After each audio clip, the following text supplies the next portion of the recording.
A phone call informs Joseph K. that a brief inquiry into his case is to take place the following Sunday. He is given the address where he is to go, but not the time. When the assistant manager of the bank, with whom he has not gotten on well, makes the overture of inviting him to join him Sunday on his yacht, K must refuse the invitation. Resolving to arrive at the appointed destination at 9 am, presumably a logical starting time for court business, K sets out Sunday morning on foot. He does not want to involve anyone in his case, not even a taxi driver. And he does not want to lower himself before this court of inquiry by being too obsessively punctual. The street runs through a poor neighborhood of tenements, which on this weekend morning is alive with inhabitants, their calls, shouts, and laughter. When he reaches the building, K is annoyed to find that it is a large one with several separate stairwells, multiple floors, and no indication of which might be the correct apartment. He chooses a stairway and ascends, maneuvering around children and pausing for their marble games.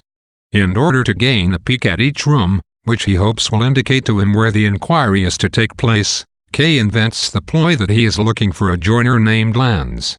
Door after door, floor after floor, he finds poor families who do not know Lance but recommend other joiners or men with names similar to Lance. Finally, on the 5th floor, when he's exasperated to the point of giving up, a woman washing children's clothes in a basin opens the door and tells him to enter and go through to another door. K enters the second room, a meeting hall with a gallery, all quite packed with people. He is led by a small boy through the throng up to a crowded platform at the other end of the hall. There, a man whom he takes to be the examining magistrate rebukes him for being over an hour late. It is now past 10 am. K gives a cool reply that he is here now, and at this half of the crowd bursts into applause. Emboldened by this, but concerned that the other half of the crowd remains stonily silent, he sets out to win over the entire audience. The magistrate asks him if he is a house painter, to which he replies that he is the chief clerk of a large bank. K then proceeds to dominate the meeting. He impugns the secret policy that is evidently at work here. He seizes the magistrate's notebook and holds it up with disdain before dropping it onto the magistrate's table. He gives a long speech describing his arrest. He sees the magistrate apparently giving some sign to someone in the audience, and calls him to task for it. There are rumblings in the audience, then silence. Old men's eyes fix intently on him as their owners stroke their white beards. Just as he finishes condemning the entire system that has brought him here, he is interrupted by a scream from the back of the hall. The woman whom he met at the door and a man are in the corner causing some sort of commotion. The stark division that had previously existed between the two factions in the room disappears. The people move together. K has the urge to move toward the disturbance, but hands restrain him. He leaps from the platform down into the crowd and at last perceives that all are wearing identical badges. So, these are all the corrupt officials of whom he has been speaking.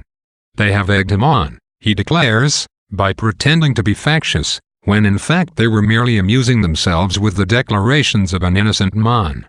He heads for the door, but before he can exit, the magistrate waylays him with these words, "I merely wanted to point out that today you have flung away with your own hand all the advantages which an interrogation invariably confers on an innocent man." K claims all those who were in the audience to be scoundrels and heads out. The chamber comes to life behind him as the badged men begin to analyze the case. The interrogation scene is distinctly surreal, unfolding in a dreamlike fashion. The location itself is unreal, the top floor of a tenement, in a poor family's back room. Add to this the murmuring masses, the applause, uproar, and stony silences, the beards and badges, the secret signs, groping hands, and most glaringly K's own intemperate and ill-advised outburst. Are they goading him? Is his aggression a useful tactic? Does his conduct even matter? This is an alternate world of anonymous tribunals where K does not know the rules of engagement. His initiation does not bode well. Yet he still feels it is best not to take the case too seriously. Throughout the book, the court is associated with dankness, dust, stallness, suffocation. K repeatedly suffers from the lack of fresh air. Here we have the first hints of it. In the streets, in the hallways and stairwells of this poor neighborhood there is life and vitality. Kay manages just fine. The moment he steps into the court meeting hall, Kay feels the air too thick for him and steps out again. Later Kay tries to make out faces in the gallery through the dimness, dust, and reek. If Kay is not physically sickened by the atmosphere, as he will be in succeeding chapters, his judgment and faculties do seem addled, which perhaps explains the dream quality of the scene.